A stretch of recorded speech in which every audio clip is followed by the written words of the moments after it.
Four 3,030 rifle rounds to the chest guarantee anatomical destruction in under 1 second. Yet, judicial systems worldwide continue to rely on lethal injection, a protocol that statistically fails to achieve immediate unconsciousness in roughly 7% of cases, potentially subjecting the condemned to 30 agonizing minutes of conscious paralysis and chemical burning. We are not here to debate morality. We are here to apply cold, hard science to the final, irrevocable act of state power, the execution. Today, we measure the terminal ballistics of judicial violence, contrasting the swift, brutal efficiency of a firing squad with the gruesome realities of obscure international methods and the overwhelming lethality of history's most notorious ambushes. The data starts with the target, the human body. To achieve true scientific veracity without crossing the ethical line, we utilize advanced ballistic dummies, exact simulacra developed by Ballistic Dummy Labs. These aren't simple gelatin blocks. They feature synthetic bone structure, simulated organs, and a carefully balanced circulatory analog, allowing us to accurately gauge permanent wound cavity creation, bone shrapnel dispersal, and hydrostatic shock. We are searching for truth in lethality. Our first examination takes us to Utah, one of the last American states to retain the firing squad.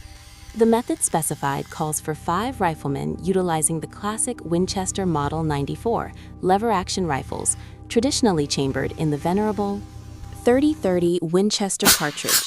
For historical and ballistic accuracy, our test platform uses modern lever guns provided by Rossi, firing the exact specified ammunition, the Winchester 150-grain silver tip. The genius, or perhaps the psychological cruelty, of the American firing squad protocol lies in the detail. 5 rifles are issued, but 1 is loaded with a non-lethal wax slug. This allows each shooter to rationalize, however briefly, that they were not the one who delivered the killing blow, a form of mental gymnastics enabled by the near-identical recoil signature of the wax round. Our test, however, replicates the true terminal event: 4 simultaneous impacts into the thoracic cavity. The .30-30 Winchester, introduced in 1895, is an intermediate rifle cartridge, but its performance at close range is devastating. The 150-grain silver tip is a jacketed hollow point, or JHP, designed engineered for rapid expansion. When 4 of these projectiles, each traveling at approximately 2,390 feet per second and delivering over 1,900 foot-pounds of energy, strike the chest, the outcome is instantaneous catastrophe. In the recorded impact, the lag between the 4 shots is barely perceptible, registering as a single, sustained blow across the dummy's thorax. The first projectile, hitting center mass, immediately shatters the sternum and enters the heart, guaranteeing exsanguination and immediate circulatory failure.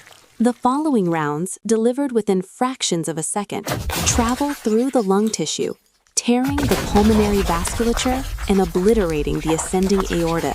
On the backside, the full horror of the penetration becomes evident.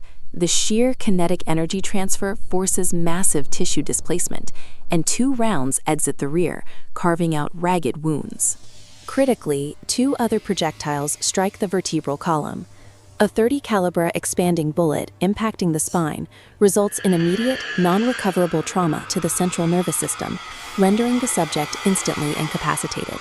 This method, often decried as barbaric, is demonstrably quick, brutal, and effective, achieving clinical death faster than almost any chemical protocol. If death is unavoidable, a fraction of a second of kinetic trauma is arguably preferable to a protracted chemical process. We now turn our focus eastward to examine the notoriously pragmatic and economical Soviet and Russian execution method. Historically, this method eschews complexity. 1 shooter, 1 round, aimed at the back of the head. Our target receives a single 9x18mm Makarov round. The 9x18 Makarov cartridge is a relic of Cold War standardization, designed specifically for blowback-operated pistols like the PM Makarov. It is dimensionally larger than, but ballistically inferior to, the modern 9mm Luger. Delivering an average muzzle energy of only 200 to 220 foot-pounds, it lacks the raw power of a high-velocity rifle round. It is an efficient, low-recoil cartridge that serves its primary purpose: minimal cost, maximum effect in close quarters. The test shot is remarkably anticlimactic in terms of outward presentation. There is no massive explosion of tissue. Instead, the entry wound at the base of the skull presents the classic star pattern, indicative of a close-range contact shot, where muzzle gases contribute to the initial trauma. The lower velocity means hydrostatic shock is minimized, but the projectile achieves its fatal goal, penetrating the cranial vault. The slug tracks through the brainstem, exiting near the sinus cavity, but not before delivering its energy directly into the central command center of the nervous system. The brutality of this method is not in the size of the wound, but in the calculated precision of aiming for the most vulnerable junction of life support. It is cheap, effective, and deeply chilling in its cold pragmatism. Next, we investigate a method that blends automation with deliberate psychological isolation, the former execution protocol of Thailand. The setup is unique. The accused is bound to a post facing away from the executioner. A sheet is draped between the target and the weapon, supposedly to shield the executioner from the sight of the dying person, but also to potentially absorb some of the kinetic spotter. The weapon of choice shifted over time, from noisy, older submachine guns to the highly sophisticated and quiet Heckler & Koch MP5 SD. The MP5 SD, shell damper or silencer, is designed around a suppressed fixed-barrel system and often fires subsonic 9mm full metal jacket FMJ ammunition.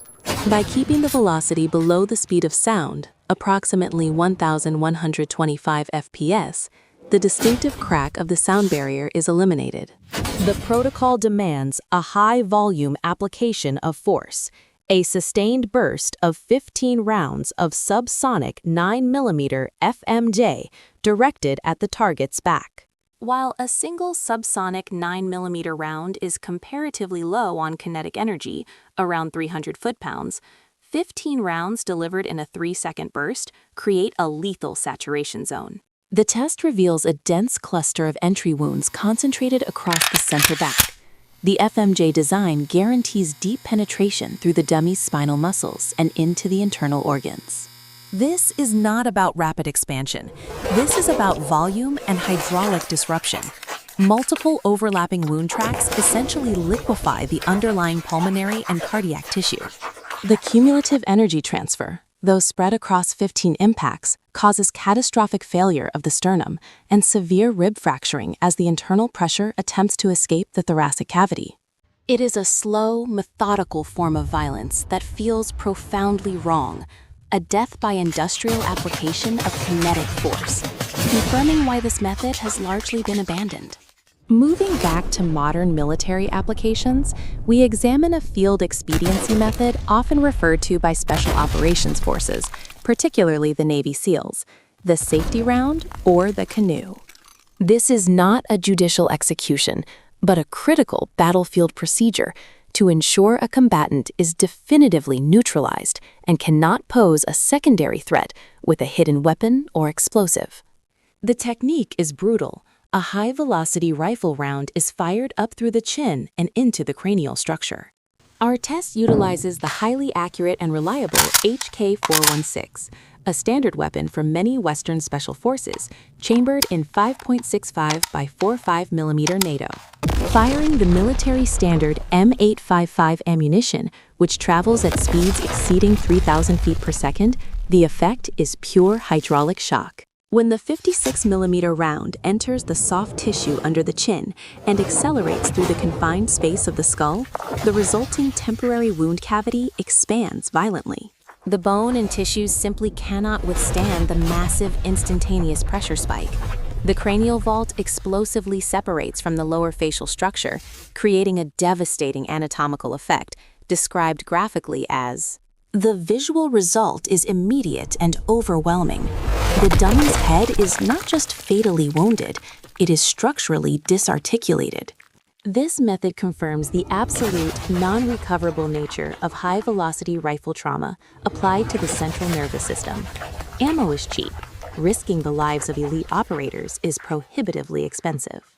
This round guarantees the threat is terminated. Finally, we escalate to a historical example of overwhelming, non-judicial execution. The ambush of the infamous outlaws Bonnie Parker and Clyde Barrow by a posse led by the legendary Texas Ranger Frank Hamer.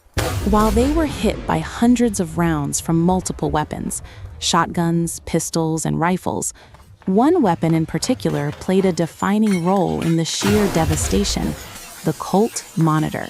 The Colt Monitor was a tricked-out version of the M1918 Browning automatic rifle, BAR, chambered in the powerful 3006 Springfield.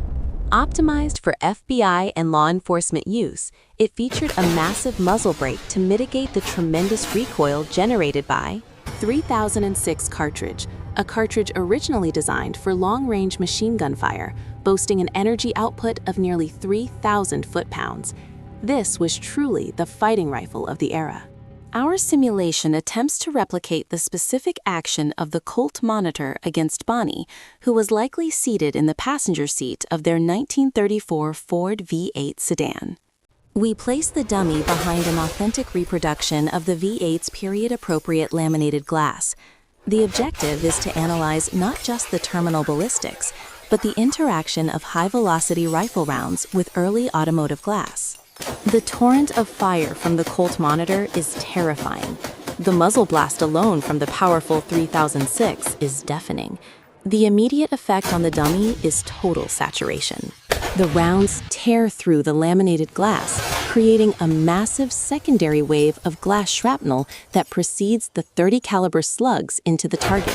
Historical post-mortem accounts noted that Bonnie's body was nearly shredded, with some limbs partially severed. Our ballistic dummy simulation confirms the source of that devastation. The sheer kinetic force of 20-plus rounds of high-powered rifle ammunition hitting the target in rapid succession leaves the thoracic and upper abdominal cavities unrecognizable, literally sawing through tissue and bone. The fact that the glass behaved exactly as recorded in the historical crime scene photos, shattering and propelling shards inward, provides a chilling scientific confirmation of the brutality faced by the pair. Reviewing the entire spectrum of kinetic death, from the pragmatic 9x18 to the overwhelming 3006 barrage, the science is clear. Kinetic trauma delivered by specialized ammunition is exponentially faster and more guaranteed than chemical means. The Utah firing squad offers the highest probability of immediate, non-recoverable trauma among judicial methods. The Colt Monitor offers pure, uncompromising annihilation. So, how do we rank the methods of forced demise? For speed and assured effectiveness, the high-velocity 56mm canoe shot is undeniably lethal, followed closely by the simultaneous impact of the 4 30-30 rounds. The sheer power and historical significance elevate the 30-06 Colt Monitor to a category of its own: total kinetic erasure. We have peeled back the science behind the finality of the bullet, but what happens when that same kinetic science is miniaturized and optimized for covert assassination? Next time, we dive deep into the world of highly specialized subcaliber ammunition, analyzing the physics of the silent kill and the devastating terminal effects of rounds like the 73mm caseless, projectiles designed to leave minimal trace, maximize lethality, and shift the balance of power on the modern battlefield. You won't want to miss the technical breakdown of the ammunition that was too deadly for standard issue.